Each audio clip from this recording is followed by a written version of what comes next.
Hello everybody, comment ça va bien dans la casa? Bon, alors je vous montre un petit peu, je suis à la plage, je viens de sortir de ma séance yoga méditation que je faisais beaucoup plus l'année dernière, beaucoup plus régulièrement. Mais voilà, dès qu'il y a un petit coin de soleil, un petit moment, j'en profite. Voilà, je vous donne un peu de ce plan de vue là, comme ça. Voilà, c'est la plage des Aresquiers qui est à Frontignan, donc dans le 34. Ouais, j'avais envie de faire un espèce de petite vidéo un peu plus posée tranquillou pour vous raconter une expérience, puisque en effet on a changé d'année, on a changé de vibration.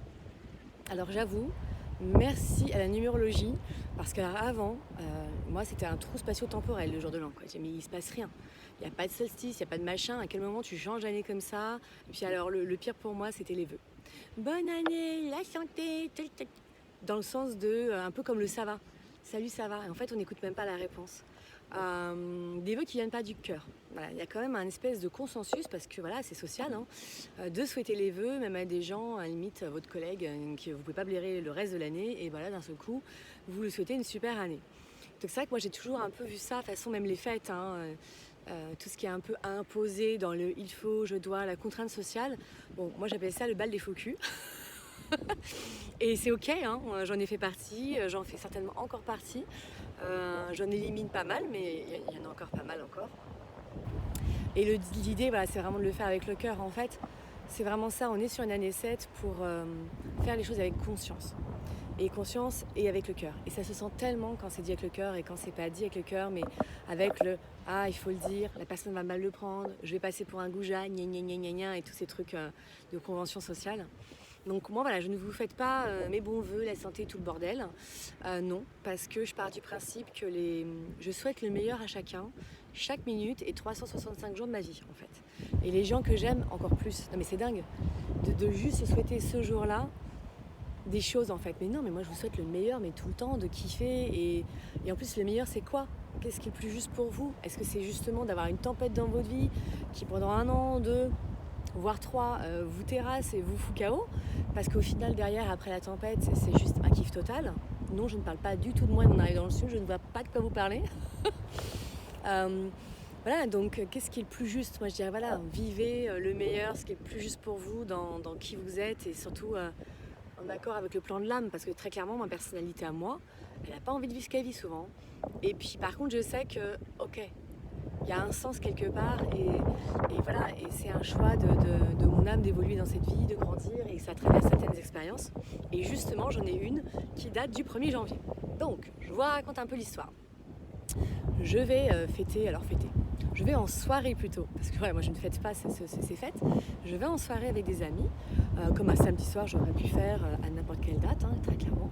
À part le jeu du raisin, pour ceux qui connaissent, avec cette tradition espagnole qui est hyper drôle, qu'à chaque coup de minuit on met un raisin et qui est censé donner une belle année si on les recrache pas, etc. Et moi je l'ai fait en conscience. Chaque raisin, je voyais un mois, donc janvier, février, et voilà, je mettais une intention entre guillemets. Oui, j'aime quand même bien tout ce qui est côté symbolique et rituel, hein. Et j'étais venue en covoiturage avec ma soeur de cœur. Et au moment où elle me ramène, moi j'ai un énorme porte-clés où ma nièce m'a donné un petit pingouin orange, donc il est quand même gros comme presque la paume de ma main, avec le bip du garage puisqu'on est parti de mon garage, le pass magnétique partout, et ma clé de boîte aux lettres et ma clé de maison. Donc pour vous dire, un gros trousseau, c'est pas la petite clé qui se perd quoi. Et donc, arrivé chez moi, je mets la main dans le sac, dans la voiture, et je ne trouve pas. Et normalement, le sac est énorme, il n'y a pas grand chose dedans, je tombe dessus. Et là, je me dis, merde, c'est bizarre. Donc, je me dis, bon, quand j'ai mis les clés, elles ont dû tomber dans la voiture. On se met à chercher à 3h30 du mat où est ce petit jeu de clés dans la voiture. Pas de jeu de clés dans la voiture. Du coup, je me retrouve à la rue, entre guillemets. Mais dans la symbolique, 1er janvier, je suis à la rue. Dans l'explication que moi je donne, je suis en année 4 cette année, c'est-à-dire l'année de travail de mémoire, on réorganise, on structure, et la sécurité. Et moi je travaille beaucoup depuis que je suis revenue, pas revenue, le lapsus est intéressant, depuis que je suis venue dans le sud, je travaille beaucoup justement mon insécurité, notamment financière, puisque je recrée toute une patientèle, et c'est assez long, et je ne suis pas patiente de base.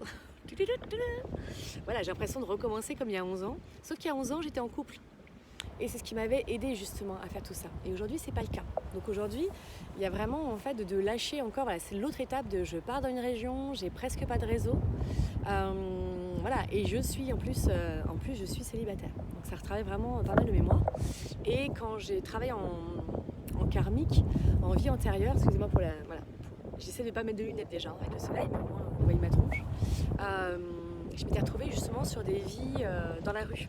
Ma grosse peur en fait, qui n'est pas du tout logique, puisque j'ai des amis, j'ai de la famille. Enfin, à part si demain vraiment je pars en loose, en mode je me drogue, j'ai des énormes addictions, je vole tout mon entourage, enfin je sais pas ce que je pourrais faire, mais il n'y a pas de raison que je sois rejetée à me retrouver dans la rue, très clairement. Et ben non, il y a toujours le truc de quand je vois un SDF, etc., un centre de ça me fait toujours quelque chose. Alors déjà, j'aime pas la pauvreté, j'aime pas la souffrance, etc., bien sûr. J'aime pas aussi voilà, l'injustice, etc. Mais surtout, voilà, je me dis, mais ça pourrait être moi en fait. Il y a des gens, en effet, qui avaient une famille, qui avaient un boulot, etc. Qu'est-ce qui les fait arriver là? Et surtout, ça réveille ces fameuses mémoires karmiques. On me suis retrouvée plus d'une fois, je pense, dans la rue. Voilà, et en plus, je l'avais vécu sur une expérience à Versailles où je dormais sur un matelas pneumatique dans mon ancien appartement. Donc j'étais quand même au chaud. Et le matelas, en fait, c'était un matelas. Mon père m'avait mis un matelas, vous savez, les matelas pour la piscine, avec en plus des trous dedans pour mettre les gobelets. Et en fait, il s'était percé et je m'étais retrouvée vraiment mais à même le sol pendant la nuit. Donc c'était hyper intéressant comment ça m'avait retravaillé la mémoire. Et je pensais que ça suffisait. Mais que nenni, ma petite dame! J'avais encore besoin de me retrouver à la porte de chez moi. Et un 1er janvier, en année 4, en mois 5, le lâcher prise. Et en jour 6, l'amour, l'estime, le cœur, le cocon, etc. Donc je me retrouve à dormir chez ma meilleure amie, qui est aussi quand même ma famille de cœur avec mes petites nièces et tout. Et à passer la journée après, alors à essayer de retrouver quand même mes clés. J'ai mis des messages chez la personne, mon ami chez qui j'étais, les personnes qui étaient là dans cette soirée. En plus, il y avait un petit garçon, donc je me suis dit, bon, peut-être que Kiki, voilà, le petit pingouin, il a joué avec, il les a posés ailleurs. Bon. Dans la rue, il n'y a rien, dans mon garage, il n'y a rien, donc je ne sais pas où sont ces jolies clés. Mais en tout cas, moi, j'ai passé une super journée à être avec ma famille de cœur, à couper des petits cœurs pour le mariage. Et en fait, voilà, j'ai dit, en fait, sinon j'aurais été en effet chez moi, et ce qui a été très bien avec mon petit Salem, mais toute seule, etc. Donc, je l'ai vraiment, ce qui est changeant chez moi et qui est hyper étonnant, et j'avais un peu peur sur une année 4 qui, notamment, est la blessure de trahison, donc qui peut partir vraiment dans le contrôle, et j'ai été énormément dans le contrôle, et je le suis encore. Et en fait, j'ai dit, mais voilà, merci année 7 dans l'inconscient collectif, tout est parfaitement orchestré. Tout est parfaitement orchestré. Merci à cette paire de clés. Je vais peut-être les retrouver ou pas. Et au pire, où est le problème? J'ai ma voisine qui avait mon double. J'ai attendu la fin de journée. J'ai récupéré. Et voilà. Et au pire, je referai un bip, etc. si je veux avoir un deuxième. Mais oui, il n'y a rien de grave en fait. Et ce que je disais notamment à des amis, ils disaient, ah mais machin, c'est chiant. Tu commences bien ton année, blablabla. Je ne me victimisais pas. Mais non. Mais c'est pas que je commence bien mon année. Ma vie est comme ça. Ma vie est comme ça.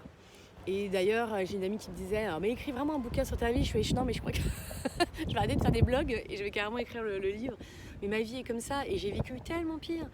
Les 2 incendies, le deuxième, on a tout perdu. J'ai failli en mourir. Enfin, je veux dire, à un moment donné, la perte des clés, c'est rien. Voilà, ne pas avoir du mal à reconstruire ma vie professionnelle ici. Enfin, ça me paraît pipi de chat. Bon, j'aurais appelé un serrurier un dimanche, etc. Bon, je dis pas que là j'aurais eu peut-être plus mauvaise, mais en fait j'étais très contente d'avoir tout de suite ce lâcher prise et pas besoin d'avoir relativisé, etc. Vraiment, c'est venu spontanément en disant ouais, bon voilà. Et après pareil, mais tu les cherches, nanana. J'ai pas envie de mettre l'énergie là-dessus en fait. Voilà, elles sont perdues, c'est pas grave. Je risque pas de me faire voler. De toute façon, quelqu'un qui veut te voler, il te vole. Pour moi, mon principe. J'ai encore dormi la porte ouverte il y a pas longtemps, donc j'ai envie de vous dire que voilà. Mais et ça se trouve, elles reviendront. C'est peut-être comme mon histoire de sac qui a été volé. J'avais tout recommandé, j'avais tout fait hyper vite, etc. Pop et hop. Bon, au final, je me suis retrouvée à annuler 1 milliard de trucs parce que on m'a ramené le sac. Avec des trucs qui manquaient dedans, mais on m'a quand même ramené le sac. Donc, voilà, j'ai envie de dire, à un moment donné, vraiment, cette année, elle est vraiment là pour aider à ça. Pour vraiment voir le côté, c'est pas comme je veux, clairement, je ne réclame pas d'expérience comme ça, mais c'est ok. Et ça nettoie quelque part, ça fait travailler quelque part.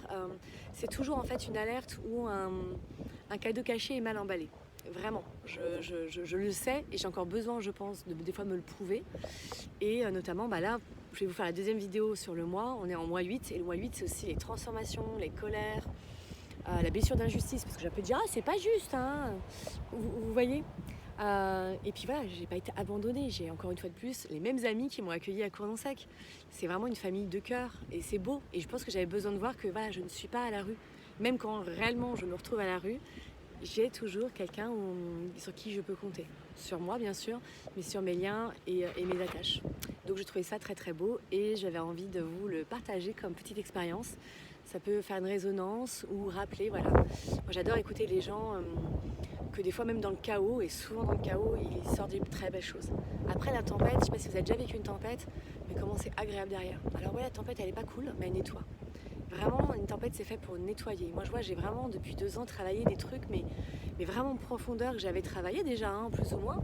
Enfin, oui, j'avais travaillé, mais pas en une si grosse profondeur que ça. Et j'avais vraiment besoin d'aller encore plus loin pour me sentir plus sereine et vraiment de plus avoir de peur, en fait. Moi, je suis sur l'année 4. Hein. L'année 4, c'est la sécurité, c'est la peur. Je sais que cette année, certainement, je vais retraverser beaucoup de peur et je le fais en conscience. Et je sais voilà, que le 7 va m'aider avec ce discernement, ce recul, la clarté d'esprit, je vais comprendre beaucoup plus, j'aurai la sagesse, voilà. Et puis j'aurai aussi l'ombre avec des doutes, des illusions, et c'est ok en fait. Voilà, vraiment accepter qu'à un moment donné, tout s'éclaire, on ne sait pas quand, mais c'est vraiment le travail de foi. Quand on a la foi, c'est quand même beaucoup plus facile. La foi en ce que vous voulez, en vous, en la réincarnation, en le blabla, en le blibli, en l'humain, en vos voisins, en la famille, en ce que vous voulez, mais vraiment, moi j'ai surtout la foi en soi parce que c'est sur celle-là que vous allez pouvoir avoir votre pouvoir créateur, hein, bien sûr, et avoir une multitude de foi avec aussi ce qui peut se passer autour. C'est souvent très très beau. Très très belle journée à vous!